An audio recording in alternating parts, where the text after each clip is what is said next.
Well, good evening, everyone, and welcome to our first meeting here in 2025. This is the first meeting of the 145th Council of the Corporation of the City of St. Thomas. And welcome you all back from Christmas and New Year and into the winter season. And we'll first ask, are there any disclosures of interest from any of our members? And we have 2 of them online tonight and 6 in the chambers. Seeing none, we'll go on to minutes. I have a motion that the minutes of the meeting held on December the 16th, 2024 be confirmed. Moved by Councillor Peters. Sands, seconded by Councillor Peters. Questions or comments? Seeing none, all those in favor? Any opposed? Carried.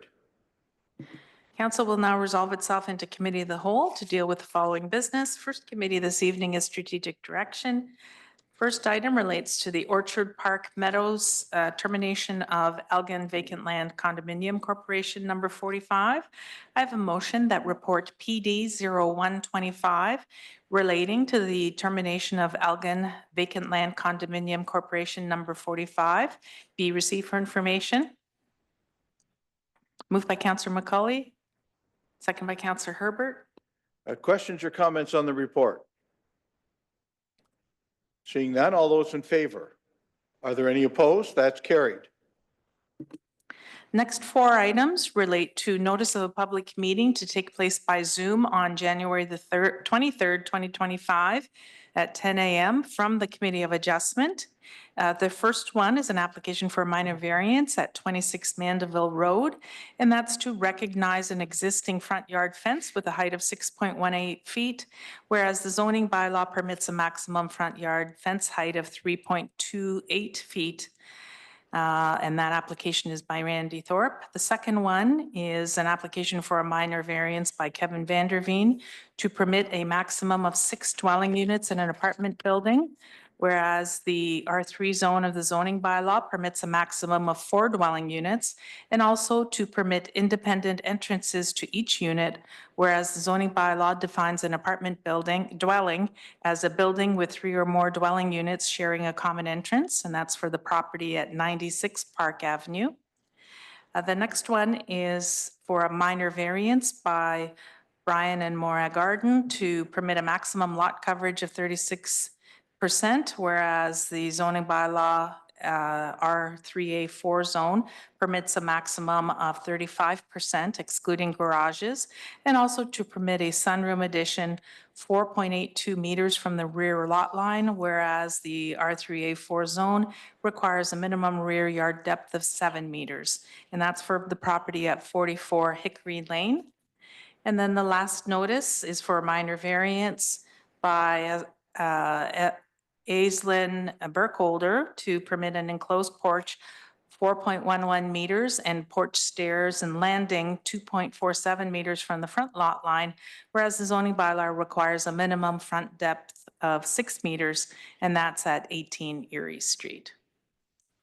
Your Worship, unless there are any further items from the members for this committee. Councillor Warkey has his hand. Thanks, Your Worship. I'm hoping that Mr. McComb or Mr. Pompili could just talk a little bit about 96 Park Ave. I was in touch with Mr. McComb today, and I just was hoping he could give a little rundown on what that 6-unit might look like on that lot. It's there's very tall trees at the back of it. It backs onto St. Anne's Center, but otherwise, I'm just hoping he can reiterate what he said to me this afternoon for the benefit of my colleagues. Thank you. Super. We'll have Mr. Pompili come to the podium.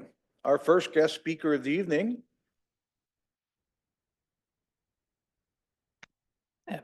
Thank you, Your Worship. Yeah, through you to Councillor Wilkie and all the council. Yeah, this was a minor variance to allow for a gentle infill intensification project at this property. So the site will be redeveloped to take advantage of the zoning that's there that does permit multiple units. The structure that they're building, rather than have each unit access through a common hallway, each unit will have its own separate entrance at grade, and this structure will have the form of a 1.5 story from the street. So from the street view, it'll appear as if it's a 1.5 story. The property does fall back towards the rear. So there'll be walkouts along the rear. And all the parking is at the back. So from the front, from Park Ave, there'll be two main doors accessing two of the front units, a driveway, and all parking in the back. So the variants that are requested, the zone does permit a 4-unit apartment. They're building the same apartment form, but they're requesting 6 units. Each unit is going to be accessed from its own separate doors, going right to the exterior. So it should be a good fit in the neighborhood. That does back onto the parking area for the St. Anne's School. So there's no real implications on the property to the rear, and from the streetscape, it'll fit right in. Thank Further you. questions?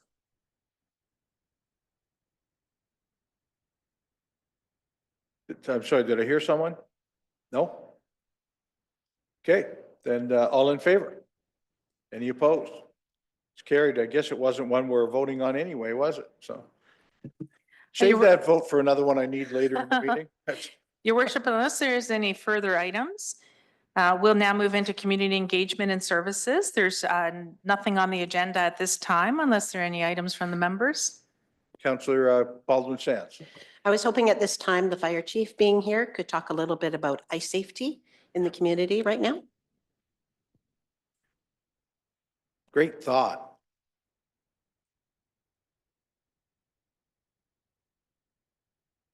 Chief? Thanks, Your Worship. Through you to Councillor Baldwin Sands. So right now, we've had our guys out on the ice, doing some training, some practicing for ice safety. We have the gear, we have all our stuff that's ready to go within our frontline trucks. We're thinking right now approximately anywhere from between that 4 to 6 inch range for where they were training on Lake Margaret. So that 4 to 6 inch range will allow you for ice skating. And it says within the guidelines for that 4 to 6 range, you can put an ATV or a snowmobile on that. We're not recommending that, but at this time and we will send crews out periodically to drill and test. You can't drill and test everywhere and on all the lakes, but you can, where the people have been skating, we can go out, and what we do is a pre-plan, check to see the thickness there, and just monitor it with the weather. And then if the weather starts to change, we see a warm trend, like we're not going to see, looking at the 14-day forecast, it's supposed to be those -12 nights coming ahead. We'll just continue to monitor that, and Kim and her crew through fire prevention can put that out on our website and let the city know, and through St. Thomas Happenings, of what the conditions are like. But we'll send crews out periodically here just to check those areas, and we pre-plan those areas. There's some areas that are more difficult than others to get into, your Dalewood areas, because of the growth, and our friends at the park getting into those areas, but we'll continue to go out periodically and check those. Great. Any other questions for the chief? Chief, thank you for coming, sharing that. This last week it's been a little bit iffy as that ice gets up to the 4-inch minimum that really required for skating and such on it. So thank you for all the pre-warning you've done, and now all the observations you'll do over the next couple of weeks, but it sounds like it should stay fairly thick for the next couple of weeks. Thanks, Your Worship. We'll continue that. Anything else under community engagement and services? Seeing none. We'll now move into infrastructure and civic operations. Nothing on the agenda at this time unless there are any items from the members. Peters. Councillor Peters, please go ahead. Thanks, Your Worship. I just wonder if Kevin Delebek could talk about how we deal with bus stops now that the snow is starting to pile up a bit. I had one complaint today. Someone slipped trying to access a bus on Talbot Street, and I was just hoping that we could get a little update of what our policy is of dealing with bus stops as snow accumulation increases. Thanks, Your Worship. Thank you. Mr. Delebek? Through the mayor, thank you, Councillor Peters, for that question. Yeah, so our snow removal policy for in the downtown core at bus stops is exactly what you have just indicated. As the snowfall continues to stay and accumulate is when we'll go out and we'll start to remove those snow banks in there. We're already there removing or plowing the snow out of the way and salting, but with these colder temperatures, sometimes salt's not necessarily as effective, so we may put down some sand for traction control so that those who are embarking or disembarking the transit vehicles have a secure place for footing. So we'll continue to work our way around the city to make sure that all the bus stops don't have a huge pile that will freeze and then thaw and then freeze and create slippery conditions. Other questions for Mr. Dielbeck? Seeing none, thank you, Kevin, and keep up the good work. It's been not that snowy of a winter, but so far we've been managing well and doing a pretty good job. Thank you, Mayor Preston. That thanks goes to the roads team. They're Yep. doing all the hard work out on the front lines for us. I agree. Further questions on, or any other topics under infrastructure and civic operations? Seeing none? We'll now move into corporate governance and administration. The first item relates to the 2025 capital and operating budget approval. I have a motion that report TR 0125 relating to the 2025 capital and operating budget approval be received for information, and further, the council adopt the estimated 2025 gross expenditures of $39,608,172 for capital and $183,967,823 for operating, and further, the council adopt the estimated 2025 non-tax revenues of $153,611,670 and tax levy of $72,964,325 to support these gross expenditures, and further, the council adopt the current and operating capital estimates required for 2025 as outlined in the 2025 operating and capital budget documents. And further, the council authorize the Director of Corporate Services and City Treasurer to draft a bylaw that sets the 2025 tax rates based upon a levy of $72,964,325 and provides for the 2025 property tax policies required by the Ministry of Finance. Moved by Councillor Baldwin-Sands, seconded by Councillor Macaulay. Questions or comments on the acceptance of the budget? Okay. Councillor Baldwin-Sands. Thank you so very much. This question is for the treasurer, if I could, please. Okay. When the budget was first introduced, I brought forward a motion that the monies that were received by the city on the gambling, that it be directed towards helping the community center aquatic facility work on establishing some ground for establishing some monies moving forward as expenses for things in the neighborhood of getting draft plans ready, getting some diagrams ready, et cetera. So from that, I was asked to take it back to the committee, which also includes both Councillor Wookie and Councillor Peters. And we were asked, and we passed at our meeting on December the 12th, which I brought back to council. And I was hoping to see it on the meeting tonight, a follow-up report. But I did do a little bit of chatting with the treasurer prior to today's meeting. Last year, the money received from gaming was $380,000, and this year's budget is $300,000.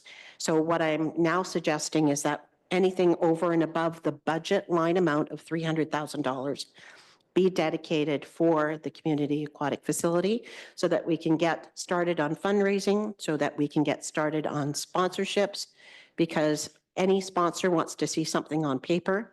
And also for us to have something on paper, so when we return to AMO and meet with Minister Lumsden once again, we will have those materials ready, at the ready for that time. So if it's all right with my fellow councillors, I would like to see that addition, anything over the $300,000 committed in the budget from gaming be going to support a community and aquatic facility in the future. Thank you. So you're making that motion? I'm making that motion, and if the treasurer would like to provide his comments. Mr. Sheriff? Thank you, through you to council. There is 300,000 on the budget line. That line tends to fluctuate a little bit, so it was a little more than that last for 2024. We'll see where it ends up, but if council approves that, it would not affect the budget as in there. Councillor Clark? I'd be happy to just second that motion. Okay, so we have a seconder now. Great. Further discussion on the motion? Seeing none, all those in favor? Any opposed? Carried. Thank you.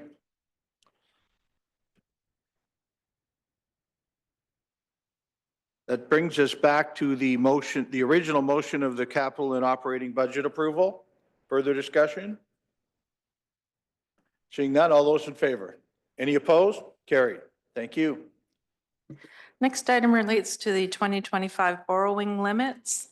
I have a motion that report TR 0225 relating to the 2025 borrowing limits be received for information, and further, the council authorize preparation of a bylaw to establish the 2025 borrowing limits. Moved by Councillor Gibson, seconded by Councillor Kohler. Questions or comments on the borrowing limits? Seeing none, all those in favor? Any opposed? Carried. Next item relates to the 2025 interim tax levy. I have a motion that report TR 0325 relating to the 2025 interim tax levy be received for information, and further, the council authorize the preparation of a bylaw to establish the 2025 interim tax levy. Moved by Councillor Herbert, second by Councillor Clark. Questions or comments on the interim tax levy? Seeing none, all those in favor? Any opposed? Carried. Worship, unless there is any further items from the members under this committee, council will now reconvene into regular session. I have a motion that the recommendations, directions, and actions of council in committee of the whole as recorded in the minutes of this date be confirmed, ratified, and adopted. Moved by Councillor Gibson, second by Councillor Baldwin Sands. Questions or comments? Seeing none, all those in favor? Any opposed? Carried. No reports of committees this evening. We move into petitions and communications. First item is request for a proclamation and flag raising for Optimist Day on February the 6th. I have a motion that Council of the City of St. Thomas proclaim February the 6th, 2025 as Optimist Day in the City of St. Thomas, and further that the Optimist flag be flown at City Hall from February the 6th to 12th, 2025. I have a motion by Councillor Clark, seconded by Councillor Kohler. Questions or comments? Seeing none, all those in favor? Any opposed? Carried. Next item relates to a request for a proclamation, flag raising, and jumbo lighting for World Autism Awareness. I have a motion that Council of the City of St. Thomas proclaim April 2nd, 2025 as World Autism Awareness Day in the City of St. Thomas, and further that the Bailey's flag be flown at City Hall from April the 2nd to the 9th, 2025, and further that the Jumbo Monument be lit in blue from April 2nd to 9th, 2025. Moved by Councillor McCauley, seconded by Councillor Baldwin Sands. Questions or comments? Seeing none, all those in favor? Any opposed? Carried. Next item is a letter received from the Minister of Municipal Affairs and Housing regarding proposed changes or changes in place for municipal codes of conduct and integrity commissioner frameworks under the proposed Municipal Accountability Act 2024. The last item under petitions is a copy of Ordering Council 1563/2024 from the Ontario Ministry of Transportation regarding the closure and amendment of controlled access highway designations along Highway 3 in the City of St. Thomas and County of Elgin. Your Worship, unless there are any further items under petitions from the members, we'll now move into unfinished business of council. Nothing on the agenda at this time unless there are any items from the members. And seeing none, we'll now move into new business of council. Peters, Okay, I'll go to Councillor Baldwin Sands, then to you, Councillor Peters. Thank you. I just want to bring all my fellow councillors up to date about the Home for Holidays event that was held on December the 27th. That was the luncheon for our medical student scholarship recipients, and it was well attended. There were 30 people in attendance. That included the recipients, some members of elected officials, and also some parents came as well. It was at the Wayside Inn, and we had the Elmer Express and Hometown St. Thomas Magazine present. So we Great. hope to see some of those things in the near future. And one of the follow-ups from that is that the committee who met this morning is still working hard on the symposium on Tuesday, January 28th from 4 to 7 p.m. It consists of not just those scholarship winners, but committee members, previous scholarship winners, stakeholders, elected officials, and we have a group of presentations going on in hopes to develop a mission statement for the Health Recruitment Partnership, strategies going forward, especially with our incentive package and the communication plan to let everyone know what the Health Recruitment Committee does in this community and how the doctors are recruited. And hopefully at the end, we have an emo presentation as well. Yes. Any other new business? I had Councillor Peters next. Thanks, Your Worship. All of us received an email and a news release today from U-Haul. And I thought it was kind of interesting to read the top 25 destinations in all of Canada for one-way U-Haul trips. St. Thomas was ranked as the number 12 destination in all of Canada. We weren't even on the U-Haul radar screen in 2023, but for 2024, we were number 12. So I think that just demonstrates, what a wonderful place St. Thomas is, and people are choosing it for home. But it also, I think, recognizes the growth pattern that we're in. But that was quite a nice honor for our community. It was. Thank you, Councillor Peters. Any other new business? Seeing none? We'll now move into bylaws. I have motion that leave be granted to bring in the bylaws. Peters? Moved by Councillor Peters, seconded by Councillor McCauley. Questions or comments? Seeing none, all those in favor? Any opposed? Carried. I have a motion by Councillor Peters, seconded by Councillor McCauley, that the bylaws be now read a first time, referred to council and committee of the whole, and read a second time. Questions and comments? Seeing none, all those in favor? Any opposed? Carried. First bylaw, please. First bylaw is a bylaw to confirm the proceedings of the council meeting held on January 13th, 2025. Questions or comments? All in favor? Any opposed? That's carried. Next bylaw, please. Second bylaw is a bylaw to authorize borrowing from time to time to meet current expenditures during the fiscal year ending December 31st, 2025. Questions or comments? Seeing none, all those in favor? Any opposed? That's carried. Next bylaw, please. Third bylaw is a bylaw to adopt an interim tax levy. Questions or comments? Seeing none, all those in favor? Any opposed? That's carried. Next bylaw. Fourth bylaw is a bylaw to authorize the mayor and clerk to execute and affix the seal of the corporation to a certain agreement between the city and 2310685 Ontario, Inc. This relates to a grant acknowledgement agreement under the residential grant program for the property at 408 Talbot Street. Questions or comments? Seeing none, all those in favor? That's carried. Any opposed? Any opposed? Seeing none, that's carried. Next bylaw, please. Fifth bylaw is a bylaw to authorize the mayor and clerk to execute and affix the seal of the corporation to a certain agreement between the city and 2310685. This relates to a grant acknowledgement agreement for heritage facade and building improvement program for the property at 408 Talbot Street. Questions or comments? All in favor? Any opposed? That's carried. Last bylaw, please. Sixth bylaw is a bylaw to assume certain lands as part of the public highway known as Ross Street. Questions or comments? All those in favor? Any opposed? That's carried. I rise and report the successful passing of 6 bylaws. Great. I I have a motion by Counselor Peters, seconded by Counselor McCauley, that the report of council and committee of the whole on the 6 bylaws be received and adopted. The same be read a third time, engrossed, signed by the mayor and clerk, sealed and numbered. Questions or comments? Seeing none, all those in favor? Any opposed? That's carried. No public notices or notices of motion this evening. As well, there is no need for a closed session. So at this time, your worship, I have a motion for adjournment, moved by Counselor Baldwin-Sands, seconded by Counselor McCauley. I feel like I should run this out a little bit. We've gone too quickly this evening. Questions or comments? Seeing none, all those in favor? Any opposed? We are adjourned. Thank you.